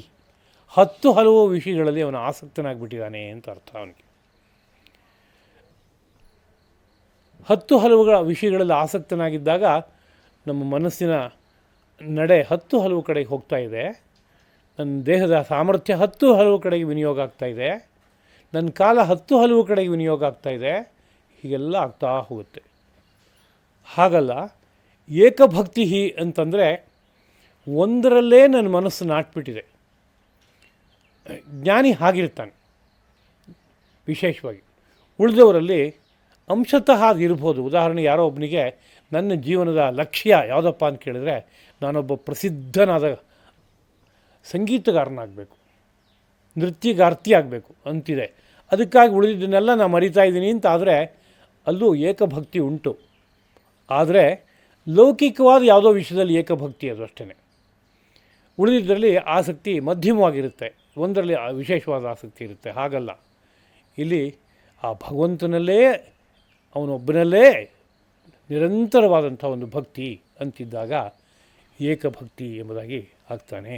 ಹಾಗಿರೋದ್ರಿಂದಲೇ ಅವನು ವಿಶಿಷ್ಯತೆ ಅಂದರೆ ಇನ್ನು 3 ಜನಗಳಿಗಿಂತ ಆರ್ತ, ಜಿಜ್ಞಾಸು, ಅರ್ಥಾರ್ಥಿ ಅಂತ 3 ಜನನ ಯಾರು ಹೇಳಿದ್ರೋ ಅವರಿಗಿಂತ ಇವನು ಶ್ರೇಷ್ಠನಾಗ್ತಾನೆ. ಅವರೆಲ್ಲ ಏನಾಗ್ತಾರೆ, ಏಕಭಕ್ತಿ ಅಲ್ಲ. ಇವತ್ತು ಇಲ್ಲಿ ಭಕ್ತಿ, ನಾಳೆ ಇನ್ನೊಂದು ಕಡೆ ಭಕ್ತಿ, ನಾಡಿದ್ದು ಇನ್ನೊಂದು ಕಡೆ ಭಕ್ತಿ. ಈಗ ಸ್ವಲ್ಪ ಕಾಲ ವಿದ್ಯೆ ಬೇಕಾಗಿದೆ, ಅದನ್ನು ಸರಸ್ವತಿಲಿ ಭಕ್ತಿ. ಅದಾದಮೇಲೆ ಮನೆ ಕಟ್ಟಬೇಕು, ಅನೇಕ ರೀತಿಯಾದ ವಿಘ್ನ ಬಂದಿದೆ, ಈಗ ಗಣಪತಿಲಿ ಭಕ್ತಿ. ಇನ್ನೊಂದು ಸ್ವಲ್ಪ ಕಾಲ ಕಳೆದ ಮೇಲೆ ನಂಗೆ ಶತ್ರುಗಳ ಬಾಧೆ, ದುರ್ಗೆ ಬಗ್ಗೆ ಭಕ್ತಿ. ಇನ್ನೊಂದು ಸ್ವಲ್ಪ ಕಾಲ ಕಳೆದ ಮೇಲೆ ಇನ್ಯಾವುದೋ ಒಂದು ಭಕ್ತಿ. ಏಕಭಕ್ತಿ ಇಲ್ಲ. ಹೀಗಾಗುತ್ತೆ. ಇವತ್ತು ಈ ಪದಾರ್ಥ ಬೇಕು, ಇದರಲ್ಲಂಟು, ಇದು ಮುಗೀತು, ನಾಳೆ ಇನ್ನೊಂದು ಪದಾರ್ಥ ಬೇಕು, ಅಲ್ಲಂಟು, ಅದು ಬೇಕು ಅಂತ ಹೊಡೆದ, ಹೀಗೆಲ್ಲ ಇರುತ್ತೆ. ಆದರೆ ಜ್ಞಾನಿ ಹಾಗಿರಲ್ಲ. ಏಕಭಕ್ತಿ ಒಂದೇ ಕಡೆಯಲ್ಲಿ ಅವನಿಗೆ ಭಕ್ತಿ ಅನ್ನೋದು ಬೆಳೆದುಬಿಟ್ಟಿರುತ್ತೆ. ಯಾಕೆ ಬೆಳೆದಿರುತ್ತೆ ಅಂದರೆ ಆ ಪರತತ್ವದ ಅನುಭವ ಹಾಗೆ ಮಾಡಿಬಿಡುತ್ತೆ. ಇಷ್ಟು ಅದ್ಭುತವಾದ ಅನುಭವ ನನಗಿದೆ, ಈ ಭಗವಂತನಿಂದ ದೊಡ್ಡದು ಇನ್ನೇನೋ ಸೃಷ್ಟಿನಲ್ಲಿ ನೋಡೋಕ್ಕೆ ಸಾಧ್ಯ ಇಲ್ಲ. ಹೀಗಿರುವಾಗ ಇಲ್ಲಿಗೆ ತಾನೇ ನಾನು ಅಂಟ್ಕೊಂಡಿರಬೇಕು ಅಂತ ಒಂದು ನಿಶ್ಚಯ ಗಾಢವಾಗಿ ಮೈನಲ್ಲಿ ಏರ್ಪಟ್ಬಿಟ್ಟು ಅವನು ಹಾಗಾಗ್ತಾನೆ. ಹೀಗಾಗೋದ್ರಿಂದ ಜ್ಞಾನಿನಃ ಅಹಂ ಪ್ರಿಯ, ಆ ಜ್ಞಾನಿಗೆ ನಾನು ಪ್ರಿಯನಾಗ್ತೀನಿ.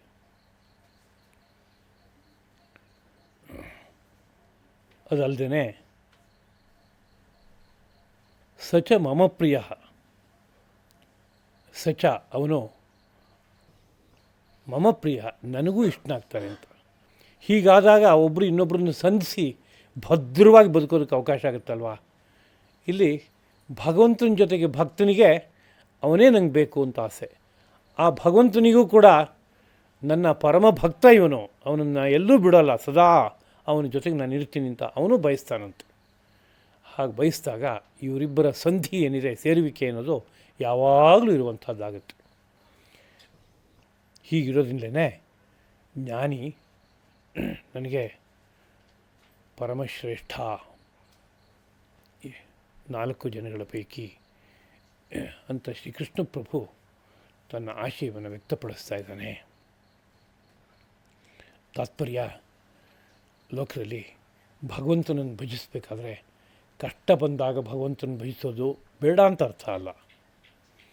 ಆದರೆ ಅಷ್ಟಲ್ಲೇ ನಿಂತ್ಕೊಳ್ದೇನೆ ಈ ಕಷ್ಟ ಹೊರಟೋಗ್ಲಪ್ಪ, ಈ ಭವಬಂಧನ ಅನ್ನೋದು ದೊಡ್ಡ ಕಷ್ಟ ಇದೆಯಲ್ಲ, ಸಂಸಾರ ಚಕ್ರ ಎಂಬುದು ದೊಡ್ಡ ಕಷ್ಟ ಇದೆಯಲ್ಲ, ಅದರಿಂದಲೇ ಪಾರು ಮಾಡಿ ನಿನ್ನಲ್ಲೇ ನನ್ನನ್ನು ಸದಾಕಾಲದಲ್ಲಿ ಉಳಿಸ್ಕೋ ಅಂತ ಕೇಳಬೇಕಾದ್ದು ಮುಖ್ಯವಾದ ಕರ್ತವ್ಯ. ಹಾಗೆ ಲೌಕಿಕವಾದ ತಿಳುವಳಿಕೆ ಬಗ್ಗೆ ಆಸೆ ಪಡ್ತಾ ಕಾಲ ಕಳೆಯೋದ್ರ ಬದಲಿಗೆ ಆ ಭಗವಂತನನ್ನೇ ತಿಳಿದು ಅವನ್ನೇ ತುಂಬ್ಕೋಬೇಕಾದ್ದು ಕರ್ತವ್ಯ ಅಲ್ವಾ. ಹಾಗೆ ನಾನಾ ವಸ್ತುಗಳನ್ನು ಬಯಸಿ ಏನು ಲಾಭ ಪಡಿತೀಯ? ಇವತ್ತಿರುತ್ತೆ, ನಾಳೆ ಹೊರಟೋಗುತ್ತೆ. ನಾನಾ ಸಮಸ್ಯೆಗಳನ್ನು ತಂದುಕೊಳ್ಳುತ್ತೆ. ಒಂದು ಪದಾರ್ಥ ಇದ್ದರೆ ನಮ್ಮ ಜೊತೆಗೆ ಹೀಗೆ ಅದನ್ನು ಬಯಸ್ತೇನೆ, ಆ ಭಗವಂತನ ಬಯಸಬೇಕು ಅಂತ ಆಸೆ ಹುಟ್ಟೋದು ಕರ್ತವ್ಯ ಅಲ್ವಾ. ಅದರಿಂದ ಜ್ಞಾನಿಯಾಗಿ ನಾನು ಬದುಕಬೇಕು ಅಂತ ಆಸೆ ಪಡೋದು ನಿಜವಾದ ಉತ್ಕೃಷ್ಟವಾದ ಜೀವದ ಉದ್ಧಾರಕ್ಕೆ ಬೇಕಾಗಿರುವಂತಹ ಆಸೆ. ಅದು ಕಾಮಸ್ತ್ಯಾಜ್ಯ ನ ಚೇತ್ ಶಕ್ಯ ಸತ್ಕಾಮಸ್ತತ್ರ ಭೇಷಜಂ. ಎಲ್ಲ ಆಸೆಯನ್ನು ಬಿಡೋಕ್ಕಾಗಲ್ವಾ? ಸತ್ಕಾಮವನ್ನು ಇಟ್ಕೊಳ್ಳಿ. ಭಗವಂತ ಬೇಕು ಅಂತ ನಂಗೆ ಆಸೆಯಪ್ಪ ಅಂತ ಇಟ್ಕೊಳ್ಳಿ, ಅದು ಸತ್ಕಾಮ. ಅದರಿಂದ ಜೀವ ಉದ್ಧಾರ ಆಗುತ್ತೆ. ಆ ಮನಸ್ಸು ಬುದ್ಧಿ ಲೋಕಕ್ಕೆ ಹುಟ್ಟೋದಕ್ಕೆ ಈ ಮಾತು ಒಂದು ರೀತಿಯಲ್ಲಿ ಮಾರ್ಗದರ್ಶನ ನೀಡುತ್ತೆ ಎಂಬುದಾಗಿ ಭಾವಿಸ್ತಾ, ನಮ್ಮೆಲ್ಲರ ಮನೋಬುದ್ಧಿಗಳು ಆ ಪರಮಾತ್ಮ ರೂಪವಾದ ಜ್ಞಾನದ ಕಡೆಗೆ ಆಸಕ್ತವಾಗಲಿ, ಅಲ್ಲಿ ರಮಿಸುವಂತೆ ಆಗಲಿ, ನಮ್ಮೆಲ್ಲರ ಪಾಲಿಗೆ ಒದಗಿ ಬಂದು ಅಲ್ಲಿ ಜೀವನ ಶಾಂತವಾಗಿ ಸಮೃದ್ಧಿಯನ್ನು ಅನುಭವಿಸುವಂತೆ ಆಗಲಿ ಎಂಬುದಾಗಿ ಭಾವಿಸ್ತಾ ಈ 4 ಮಾತುಗಳನ್ನು ಧರ್ಮಪ್ರಭು ಶ್ರೀಕೃಷ್ಣನ ಪದಪದ್ಮಗಳಲ್ಲಿ ಅರ್ಪಿಸ್ತಾ ಇದ್ದೀನಿ. ಕಾಯೇನ ವಾಚಾ ಮನಸಾ ಇಂದ್ರಿಯೈರ್ವಾ ಬುದ್ಧ್ಯಾ ಆತ್ಮನಾ ವಾ ಪ್ರಕೃತೆ ಸ್ವಭಾವಾತ್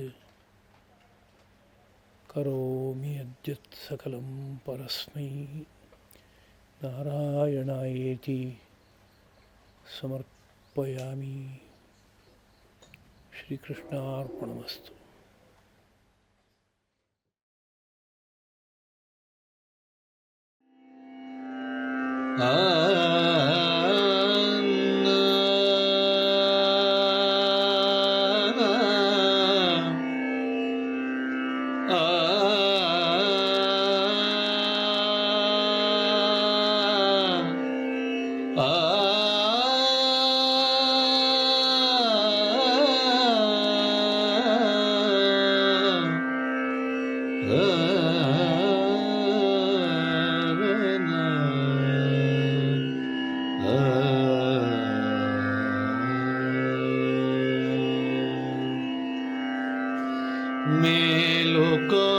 ಮೇಲುಕೋವಯ್ಯ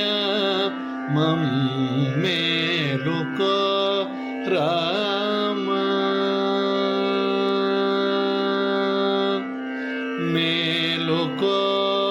ಮೇಲುಕೋವಯ್ಯ ಮೇಲುಕೋ ರಾಮ ಮೇಲೈನ ಸೀತಾ ಸಮೇತನ ಭಾಗ್ಯಮ ಮೇಲುಕೋವಯ್ಯ ಮೇಲುಕೋ ರಾಮ ಮೇಲೈನ ಸೀತಾ ಸಮೇತನ ಭಾಗ್ಯಮ ಮೇಲುಕೋವಯ್ಯ ಮೇಲುಕೋ ರಾಮ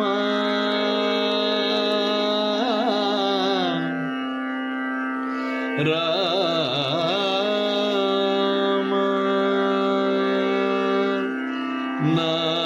ನಾರದಾದುಲು ನಿನ್ನು ಕೋರಿನಿ ಮಗಿಮಲ ನಾರದ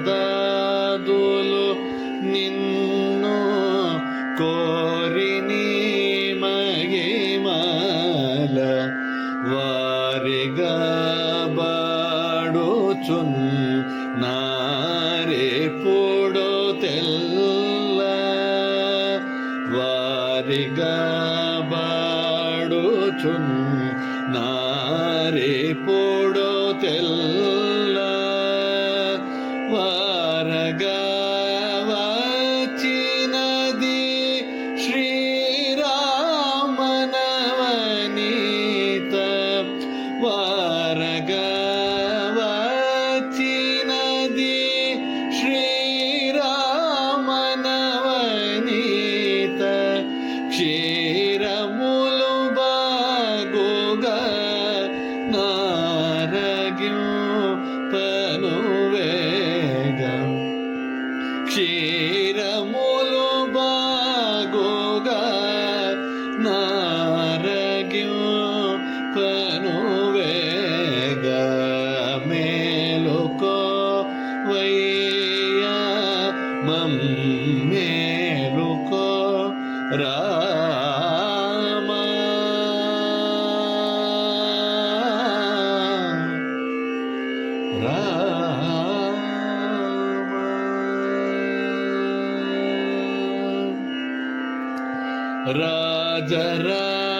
राजराजेश्वर भराजमुख साकेत राजेश्वर भराजमुख साकेत राजसद्गुणत्याग राजनोत चरण राजसद्गुणत्याग राजनोत चरण राजन्य विबुध गण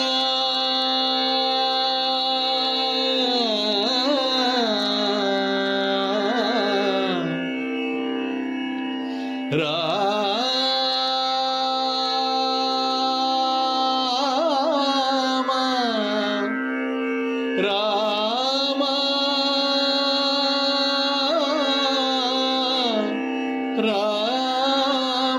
राम राम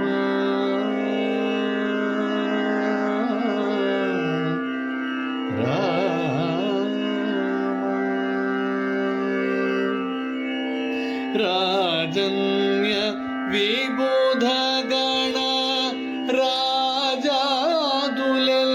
राजादुलेल्लविनु पूजिंपगाचिनारी जगमु पालिंप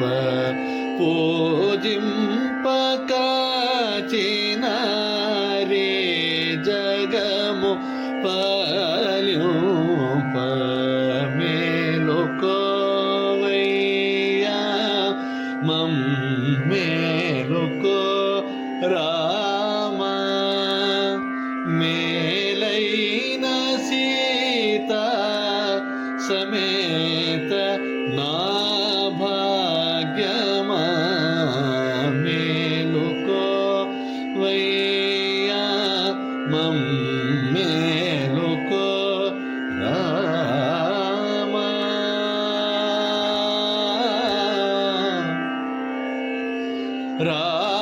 राम श्रीराम राम